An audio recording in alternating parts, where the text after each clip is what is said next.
Before I introduce the ANC speaker, we're just requesting to just do 2 short items. The first one, comrades, we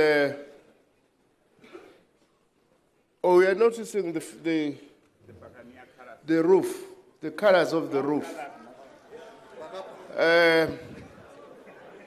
Comrades, we lost 2 very prominent South Africans, which we were going to request that we observe a moment of silence. These are musicians, Upra Johnny Mekwa, our famous trumpeter, and Upra Ray Piri.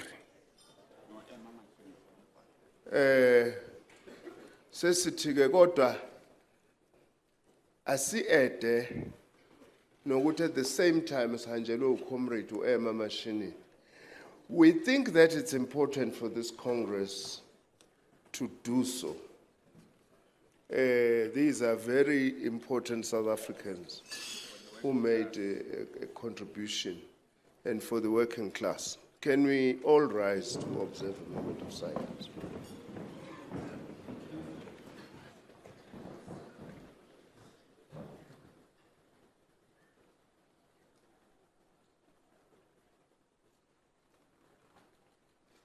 Thank you.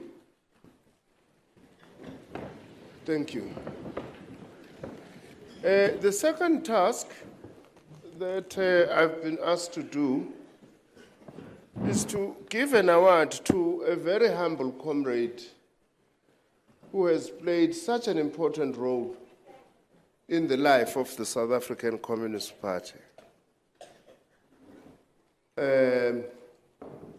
A real unsung hero who has not come to the fore to claim himself and the work that he has done. He did a lot of work in the underground of the SACP and continues to do work, especially in the ideological sphere. These beautiful umsebenzi that you have in your bags, I don't know whether you saw it. And the African communist that you normally get, that is good. He really does a lot of work. And we thought it is proper that we use this Congress to honor him. He was resisting, but we forced him. We said, it's not him who requested that. It's the party leadership and the party membership that has requested to actually honor him as part of motivating others. That's Comrade David Nidri.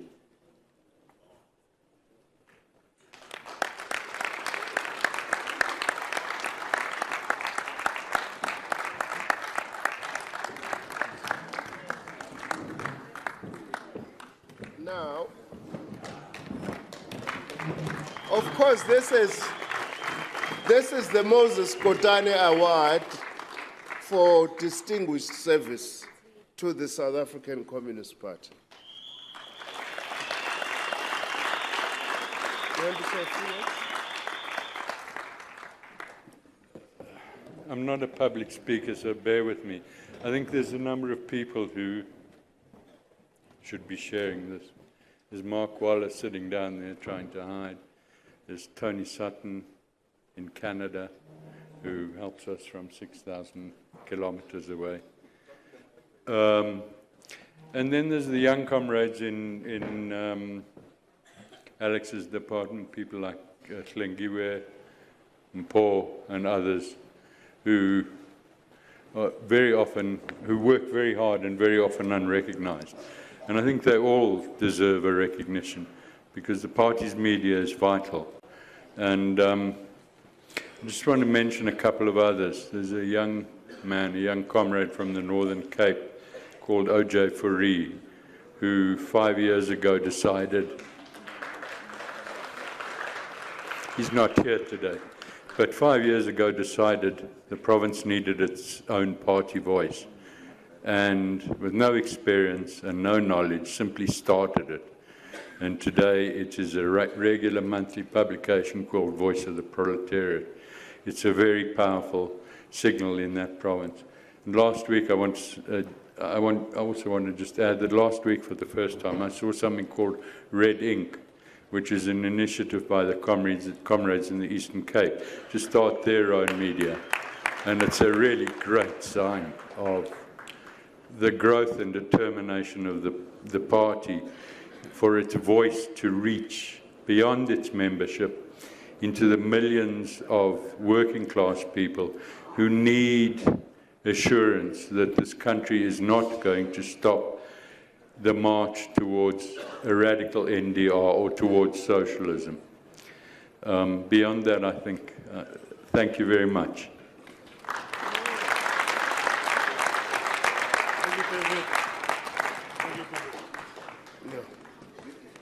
Ayithengwa ngethenda. Hey! Ayithengwa ngethenda. Hayibo! ANC yasetshenzelwa. Alala. ANC yasetshenzelwa. Alala.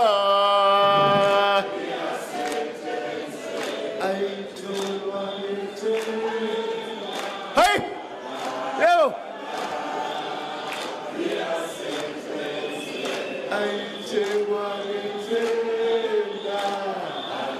Hey! Iphathi yasetshenzelwa. Alala. Iphathi yasetshenzelwa. Alala. Oh, halala. Hey! Oh, halala. Hey, wo! Mandla! Mandla!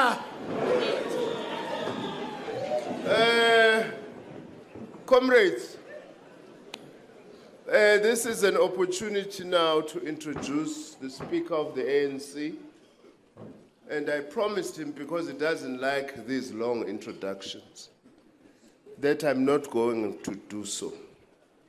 That's the Deputy President of the African National Congress, Comrade Cyril Ramaphosa.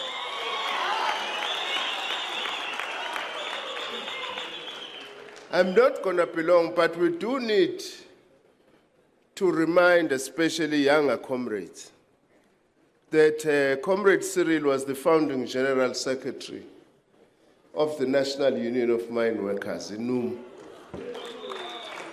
There is lots of NUM, ex-NUM here and everything. A union which has actually produced a lot of our leaders. In fact, it has produced 3 SGs of the African National Congress. One after the other, Comrade Cyril opening the way. Comrade Cyril is also a former secretary, as I have said, general of the ANC. During the time of the transition, the democratic breakthrough, and also was chairing the Constitutional Assembly, which drafted our Constitution. I always tell him that the one thing he tried to teach me, I don't know whether he succeeded or not, was to be a negotiator. Coming from the KZN Midlands under the leadership of Eric Gwala, there were no causes on negotiations. Because Comrade Eric Gwala says, you can't negotiate peace, you must impose peace. So whether he succeeded or not, I don't know. He's currently, of course, the Deputy President of the African National Congress.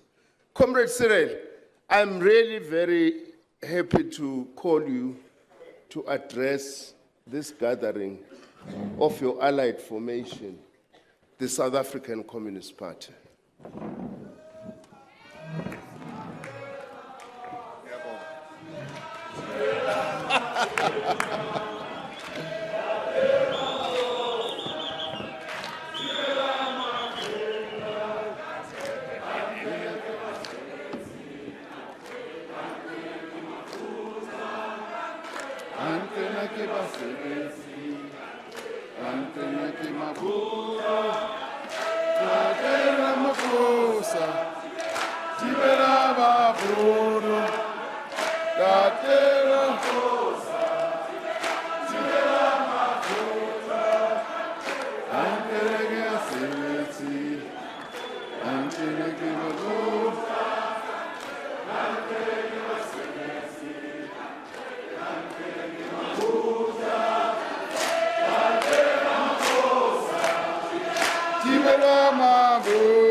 Amandla!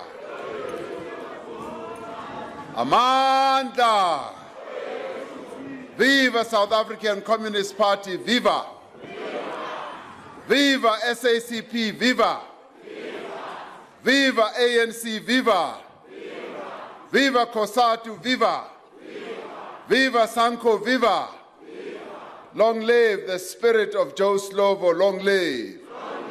Long live the spirit of Chris Hani, long live! Amandla! Comrades, Program Director, Comrade Blade, Zimande, the General Secretary of the SACP, and official leaders of the SACP, Comrade Zokwani, and the other leaders who are office bearers, members of the SACP Central Committee, the leadership of the Alliance components, COSATU, SANCO, leaders of the African National Congress, Deputy Secretary General Jesse Duarte, and members of the National Executive Committee of the ANC, international guests who are here, and I'm told that we have up to no less rather than 35 international guests who have come to this conference. It might be possible that the SACP has done better than what the ANC has done recently to have as many international guests as 35. We welcome you to the shores of our country, those who have come from far and afield from other countries. Comrade delegates and friends who are here, Comrade Beki Nchalinchali, I'm glad that you clarified one issue about this issue of contesting for positions, particularly in relation of you saying that you don't contest against a particular comrade when you want to get elected. You contest their position. Now that clarifies for me, and therefore I am ready to contest the position of General Secretary of the SACP. You see, in that way, I worked so well and so long with Comrade Blade. If he's standing for election as General Secretary, if I stand, I'm not contesting against him, but I'm contesting the position. So watch out, Comrade Blade.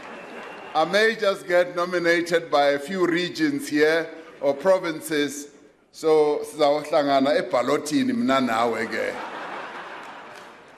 Comrades, on behalf of the entire leadership, and indeed the membership of the African National Congress, I bring you warm revolutionary greetings on this occasion of your 14th Congress. We are pleased as the ANC to have been honored with an invitation. We knew that this Congress was going to happen, and we kept waiting for an invitation because we didn't just want to gate crash. And we waited and waited, and I kept checking with the Deputy Secretary General whether the invitation did indeed arrive, and she kept on saying, Comrade DP, let's wait, it hasn't arrived yet, we will see whether it does arrive. But finally the invitation arrived, and so therefore we are honored to be here, but also to have this opportunity to participate in what we regard as the most important Congress of the SACP in a long time.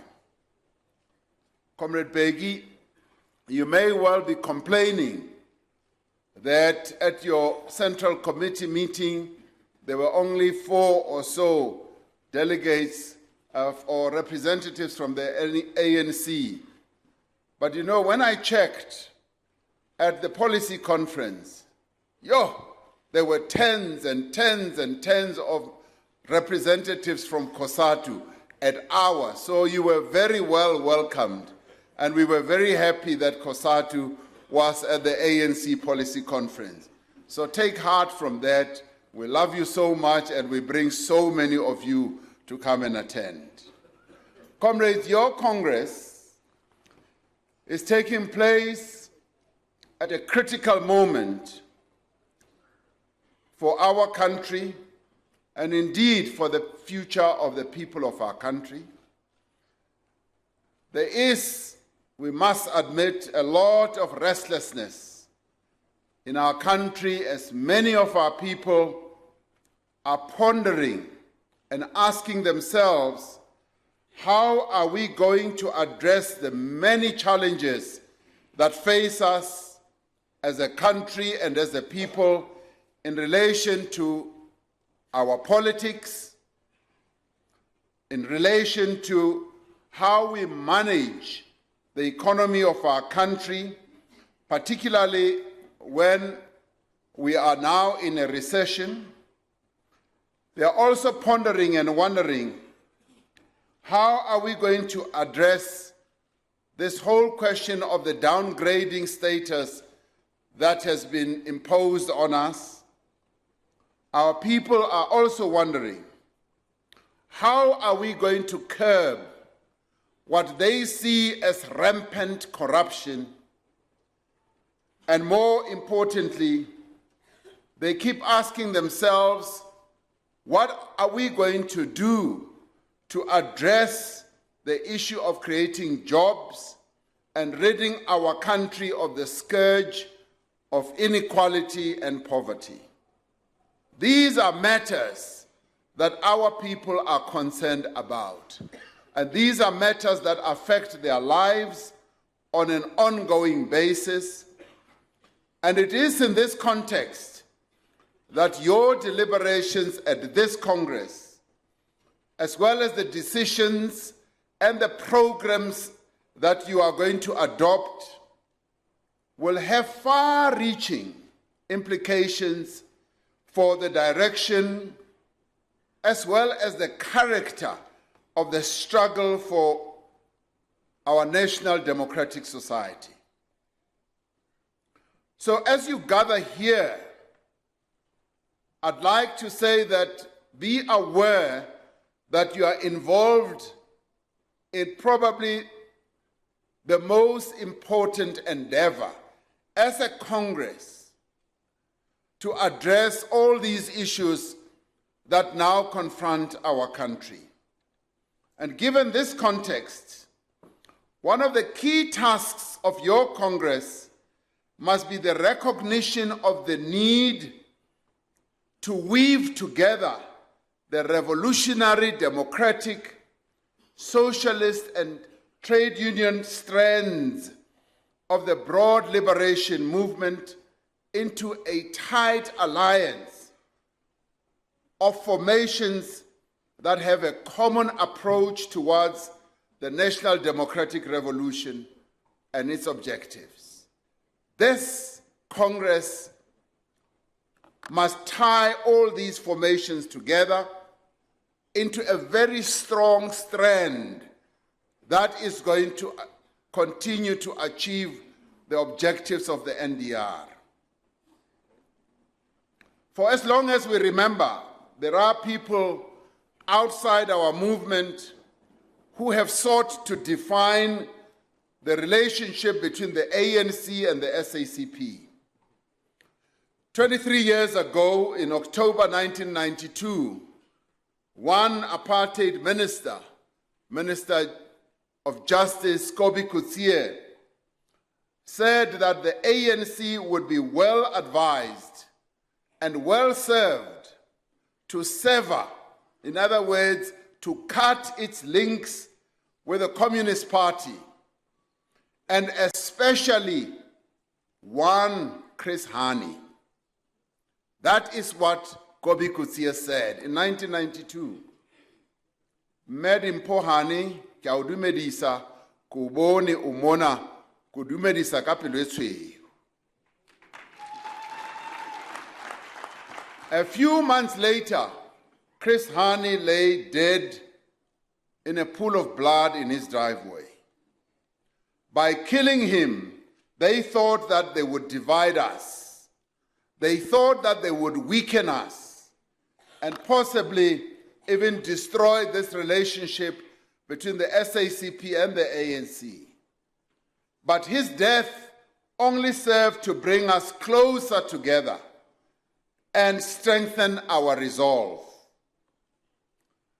While there is much that we do not know about the extent of the right-wing conspiracy behind Chris Hani's death, what we do know is that the enemies of our revolution have always seen the alliance between the ANC, the SACP, COSATU, and now SANCO as one of the greatest threats to their efforts to hold on to the privileges that they have so long enjoyed. To this day, there are many who seek to end this alliance. Even within our own ranks, comrades, there are some who, for whatever reason, continue to question the value of this alliance, and in ways that one does not understand, seek to find ways to hasten its death. As we have done for decades, and as we continue to do, we must resist each effort to destroy this alliance. This alliance was built through blood and struggle, and it must continue and continue forever. That's what I would say. To destroy the alliance between the ANC and the SACP would be indeed a grave mistake to which history will provide no absolution. We will have committed a grave historic error. The people of South Africa would not forgive such a reckless act because their well-being and prosperity is inextricably linked and bound to the success of the NDR that we are both committed to pursue. We know from the lived experience, comrades, of our struggle that together we are stronger. This is the time when we should remember what President O.R. Tambo said in 1980. The need for the unity of the patriotic and democratic forces of our country has never been greater than it is today.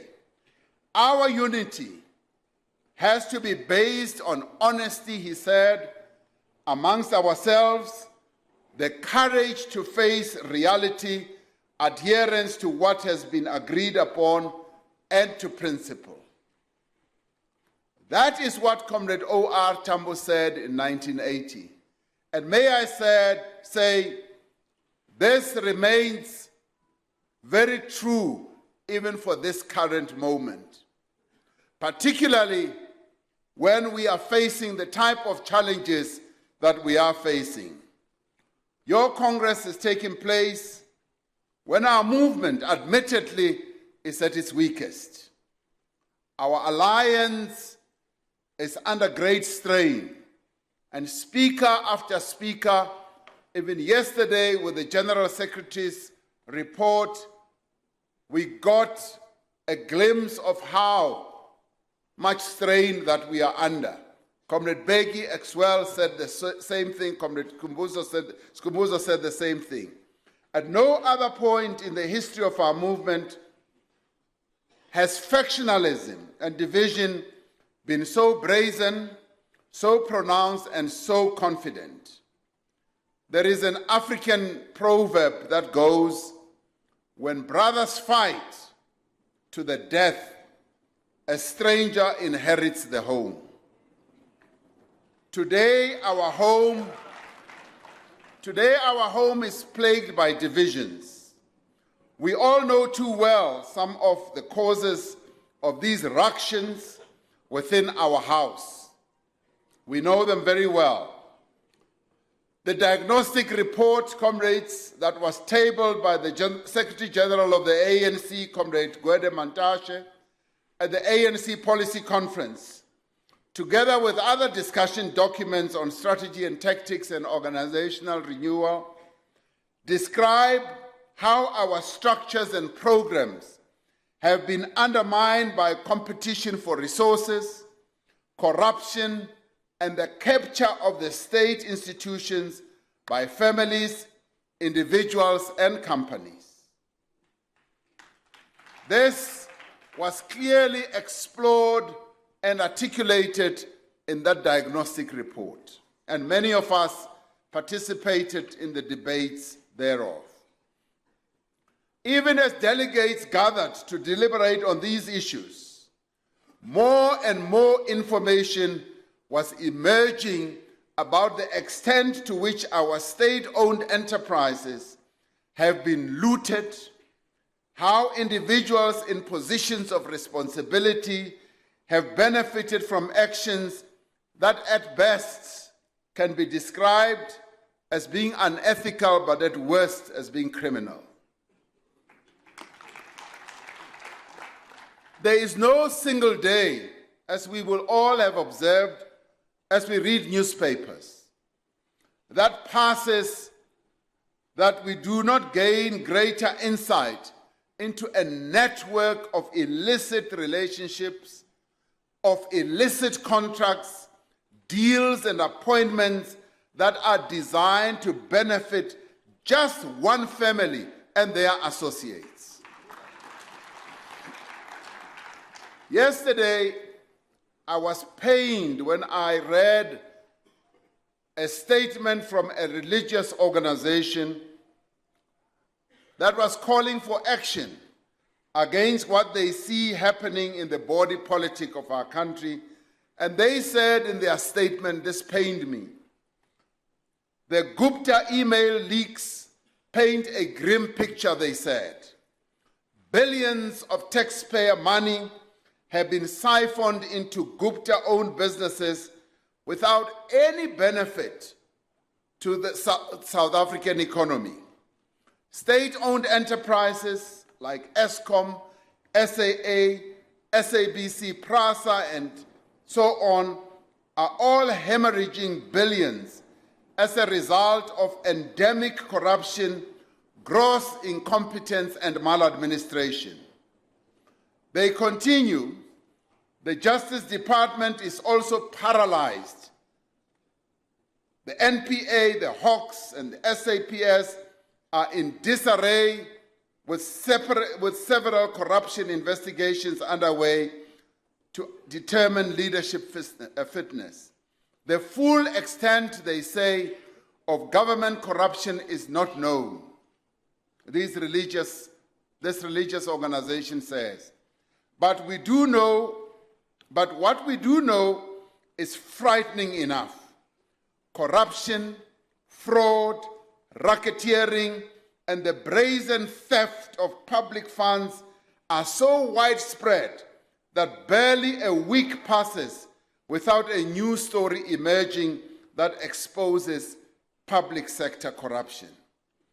More ominously, they say, is the fact that South Africa is losing its sovereignty. Besides Gupta control of many state enterprises, a growing list of foreign organizations are influencing social policy in the country, end quote. Now, when things like these are spewing out in our national discourse, we cannot turn a blind eye to these revelations, nor can we keep quiet. I heard accusations that the SACP, and particularly the General Secretary, had kept quiet on a number of other allegations that have been made. And I heard on television Comrade Blade Nzimande responding to that. We cannot keep quiet. We cannot, under the weight of ever more disclosures, become numbed to what this means for the country, for our people, and the National Democratic Revolution. We now know without any shred of uncertainty that billions of rands of public resources have been diverted into the pockets of a few. We also know that we, as taxpayers in this country, also paid for a lavish wedding that took place in Sun City. We also know that. These are resources that rightly belong to the people of South Africa. These are resources with which we were meant to build schools, we were meant to build houses, we were meant to build clinics. These are resources with which we were meant to support emerging farmers, small businesses, and cooperatives. These are resources that could have been used to fund higher education for the poor and to improve the quality of health in our country. Instead, they've been diverted into other people's pockets and companies, state resources. Should we remain quiet when all this happens? No, we cannot. And I am one of those who will not remain quiet. We cannot be quiet, comrades. This we cannot do because it is unacceptable and it should not be happening in our democracy. To many people, state capture may seem far removed from their everyday lives. Unfortunately and tragically, state capture has already had a profoundly damaging impact on our economy, on our state, and on the well-being of our people.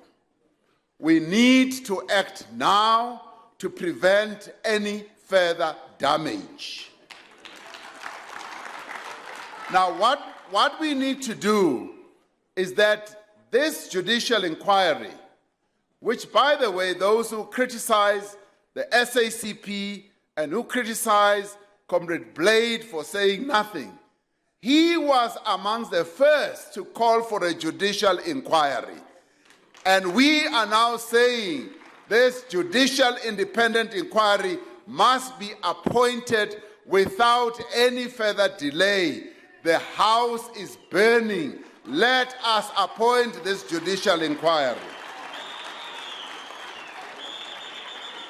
But we are also saying our law enforcement agencies must act with speed, and they must also act with purpose to investigate all these allegations and to bring those who are responsible to book. But more importantly, we also need to go out and recover the monies that have been stolen Those monies must be brought back. They belong to the people of South Africa. Because, comrades, if state capture is left unchecked, it can undermine the very foundations of our democracy. It is critical that the institutions we establish in the Constitution to safeguard our democracy should hold firm. We have outstanding institutions in our country, and these are the institutions that we must defend, institutions that we must protect, institutions whose integrity we must enhance. Because if we leave them to be captured, all is lost in our country. We call on all South Africans to support and respect these institutions and to defend and advance our democracy. Importantly, as the revolutionary democratic movement, as the alliance, we need to draw a line in the sand and say we will not allow our institutions to be used, to be captured, and to be abused for the interests of just a few people. We will not allow that. We need to mobilize our structures and our supporters to oppose this whole concept of state capture and corruption in whatever form it takes. We need to send a clear message, comrades, that we will not protect those within our ranks who are also involved in these activities.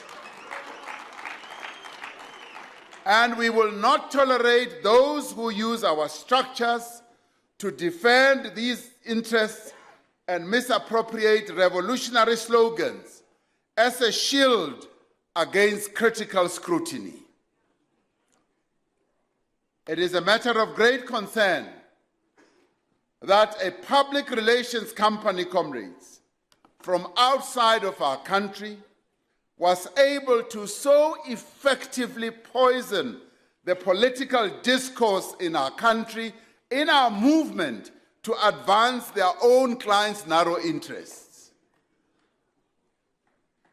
It says much about our lack of political cohesion and ideological clarity that this company, Bell Pottinger, was able to manipulate some of our own political concepts to fuel divisions and confusion amongst us. And some amongst us were so gullible, so believing, had so much faith in slogans that were crafted in London, brought here to confuse us, and they so held on to all these slogans as if they are prepared to die just for the slogans that were crafted by Bell Pottinger. It is a shame on us. But herein lies the real challenge to the alliance, but particularly to the SACP, which has throughout its existence been at the forefront, Comrade Blade, of deepening and sharpening the political understanding and ideological approach of the members of our movement. We therefore look to the SACP and to this Congress to once again take the lead in building a cadre with the necessary analytical tools that are needed to understand the prevailing environment and the political consciousness to effect fundamental change. This is necessary because our people are watching with grave concern, and they are also watching in some fear, wondering if we are still capable of leading them.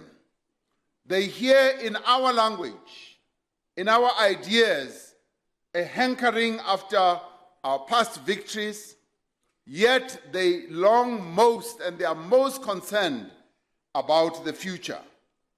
They want to hear how the ANC and the broader alliance will heal itself. They want to hear how we are going to revive and transform our economy and how we are going to improve their lives. And this is a moment when we dare not fail our people. Although the proverbial brothers who always fight amongst themselves and can be at each other's throats, amongst us in this country and in our movement, I think there is still a need to be optimistic. Our people do have grounds for hope, and that hope has arisen after the ANC policy conference, because we have now embarked as a movement and as a country on a journey of renewal. Following the ANC policy conference, many of us felt that we are now determined to move ahead to renew the African National Congress and to unite our movement. We have now set upon this journey, and the rank and file members of our movement have actually set us on this journey so that we seek a renewal of the values, the organizational integrity, and the revolutionary program of the ANC and the Alliance. This conference that we've just emerged from Congress was a real milestone. It was an important and a crucial milestone on this journey that we have embarked upon. It has established a platform for the renewal and the unity of the ANC and the Alliance. The delegates to this conference, were forthright in identifying the challenges facing the movement, and they were determined in their efforts to find solutions. Having been guided by a brutal analysis of our challenges through the diagnostic report and the organizational renewal and the strategy and tactics, where we took off all the gloves and spoke in real truth about the challenges that face us, I believe we've now emerged out of this conference, leading up to our conference in December, having built a platform that we now need to strengthen, to bolster this platform, and we see this Congress as being part of that strengthening of the platform that we need to unite our movement.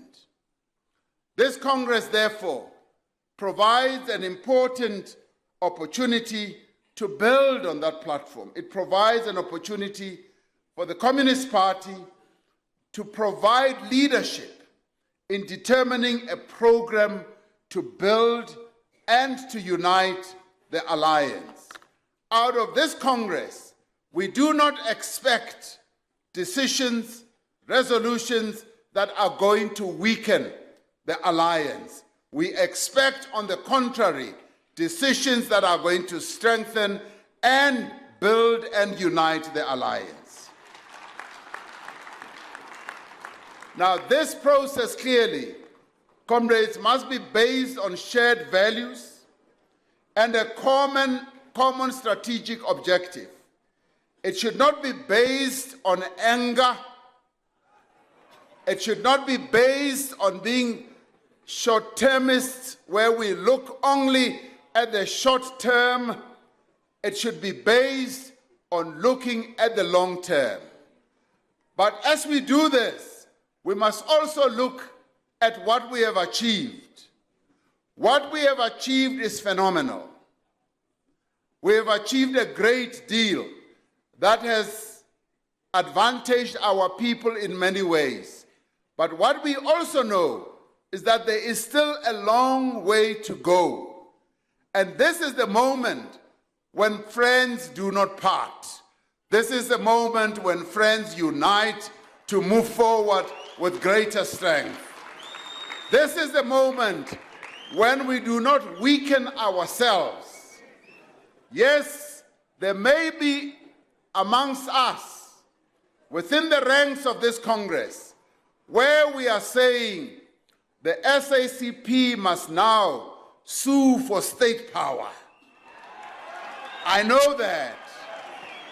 It has a wonderful ring to it.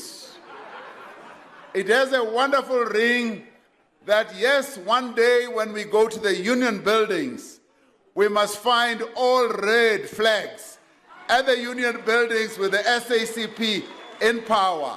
Yes, it has a very tempting, alluring, a very attractive, wangathi ngaba mnandi lento if ingayenzeka.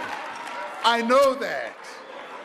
But comrades, we've got to face reality. And the reality that we must face is that as a revolutionary movement, we must never take decisions by what drives our emotions. We must never take decisions out of anger because we are angry with the ANC for, having not done anything on corruption and so forth. Or we are angry at the Guptas, we are angry at whoever. We must, as a revolutionary movement, comrades, we must, as a revolutionary movement, do what our forebears have always done. They, leaders in the SACP, leaders in the ANC, they have always been calculating leaders. They've always been based their decisions on what will advantage the masses of our people most.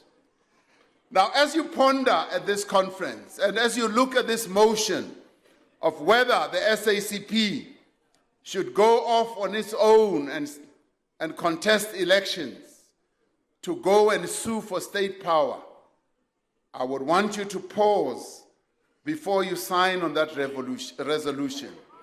Pause, kancane, comrade. Pause just for a minute.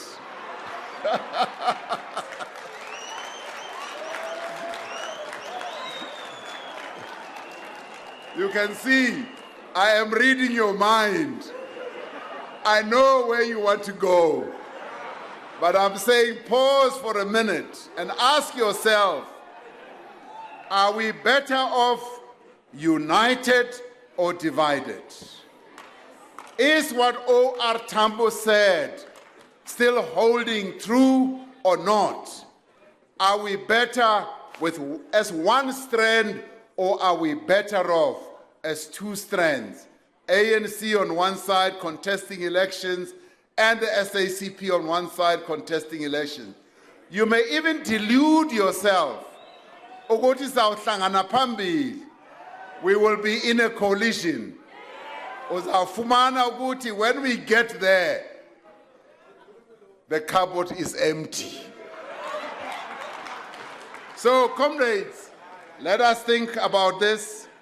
Whatever we do, what we do must be underpinned by the need to serve our people. It must be underpinned first and foremost by how we are going to advance the interests of the working class and the poor. We expect, comrades, that this Congress will clearly define the role of the SACP in the national democratic revolution and how it is going to shape an alliance program for the next decade and beyond. How we are going to be long-term players. We expect that this Congress will look beyond the challenges of the present towards the strategic decisions that will determine the future of the country and indeed the role of the alliance as we take our country forward. We need to look beyond the immediate towards the society we all seek to achieve, and with precision and great clarity to chart the actions that we will undertake to build that society. The ANC Policy Conference has placed economic growth, jobs, transformation of our economy at the center of the policies that we need to adopt. And we therefore look to this Congress to deliberate on the outcomes of the ANC Policy Conference, but because the SACP is an independent formation, to begin to craft policies that are going to advance the interests of our people, but more particularly the NDR. We look to this Congress to come up with positions that will sharpen the measures that the ANC Policy Conference looked at. The SACP needs to support and enrich the discussion that is now going to take place in ANC branches, as well as policy proposals before they are adopted by the 54th National Conference of the African National Congress. And we look to this Congress, comrades, to provide crisp, clear, and forward-looking positions that we need to take to reignite growth and create jobs. And when we do so, comrades, all we ask is that let us come with practical solutions. Let us go beyond slogans.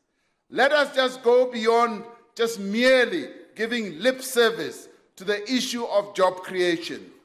We look to this Congress to come up with real practical proposals that are going to ensure that we do create, our economy create jobs. We know that we cannot advance transformation to any meaningful extent unless we create employment on a massive scale, particularly for the youth. For as long as 1/3 of working-age South Africans are outside the productive economy, then all our efforts to redress the injustices of the past will have no value whatsoever. But we cannot create these jobs if the economy is not growing. And the economy will not grow unless we achieve higher levels of fixed investment. This Congress must therefore go beyond what we've always talked about in the past and look at clever, innovative ways in which we can address this. The idea articulated in the ANC's strategy and tactics that the ANC's approach to monopoly capital in particular and capital in general is one of unity and struggle, cooperation and contestation, is therefore not a mere theoretical construct. And we would like the party to engage with this because that's precisely what caused confusion at the ANC conference. It is rooted, this whole process, in our actual experience of an economy in which wealth, power, and control are concentrated in a few mainly white hands. It is rooted in our actual experience of seeking to stimulate growth and investment while at the same time undertaking a program of radical economic transformation. We look to this Congress to produce practical proposals on critical issues such as land and agrarian reform, industrialization and beneficiation, decentralization of ownership of the commanding heights of our economy, education, skills development, health, and many others. These need to be part of defining for the Alliance an unambiguous and unapologetic and ambitious program for social and economic change. Let us use the outcomes of this Congress, the proposals from the ANC Policy Conference, and the decisions of the COSATU Central Committee to articulate a clear economic agenda for the Alliance. And clearly, this is what is going to call for a summit of all the members of the Alliance so that we can iron out all these issues and craft a much clearer way forward. Let us use the months leading up to the ANC 54th National Conference to craft a program that all members of the Alliance will support and mobilize their members to advance. We must place the poor and the working class at the center of all the programs that we embark upon. It must address the working conditions of industrial workers, just as it must improve the wage and job security of the farm worker. It must prepare graduates for the workplace, and it must find training opportunities for school leavers. It must enable a proliferation of successful small and medium enterprises and co-ops, and support a new generation of industrialists. It must create jobs that are sustainable for the skills that our people have today, and also develop the skills our people will need for the jobs of tomorrow. Though our challenges are many and complex, comrades, we must act decisively and with the necessary amount of urgency to defend our gains, to defend our revolution, and to advance the overall interests of our people. And we must act now to unite, to strengthen, and to renew the alliance. Comrades, if there ever was a time when we need to be united and to strengthen our alliance, this is the time. It is when we are weak that we need to strengthen ourselves. It is when we are disunited that we need to unite. We must act now to revive and also to transform our economy. We are confident that this Congress that has so many communists